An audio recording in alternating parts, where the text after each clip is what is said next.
ñàkk ñoo xam nee naa leen dañoo téye seen làmmiñ au début ñu téye seen bët duñu gis bu baax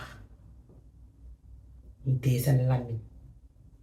mais xam nañ la preuve mooy ni que au bout d'un mois di nga gis ni que xale bi dina bëgg changer rythme bëgg tàmm loxo di commencer nappe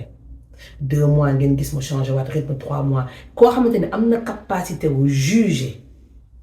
su nekkee yéen su yuuxoo benn yoon da ngeen di ñëw wala bu yuuxoo ñaari yoon da ngeen di ñëw ku am capacité wu non les bébés sont extraordinaires juger ndax da ngeen nekk en panique wala da ngeen di régler ku am capacité wu juger temps bi ngeen di mettre pour bàyyi ko mu jooy kañ ngeen koy yëkkati ndax est-ce que di ngeen ko yëkkati ba pare mu leen koy def weer ñaar ñett ñeent ngeen gis ne que yenn saa yi day adapté yenn saa yi bu gisee ne que dëgëral ngeen mu bàyyi mu sedd su bàyyee mu sedd ba mu yàgg mu gis ne que temps yi nooyal ngeen mu yéeg su commencé feeñal nga gis ne que yeneen ko yërëm mu profité si yéen da ngeen foog ne ko kooku dof la kooku c'est un être magnifique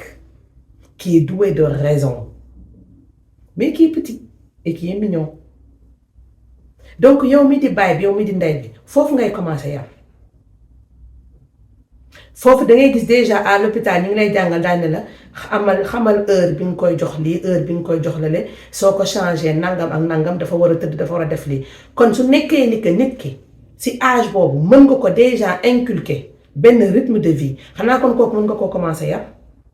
waaw yar bi naka c'est pas parce que da ngay jooy tout le temps changer nañ sa couche defal nañ la lépp que soo jooyee dañ lay yëkkati loolu lan lay indi nit bu bëgg lu yomb nit boo xamante ni dafay foog ni que tout lui est dû en temps et en heure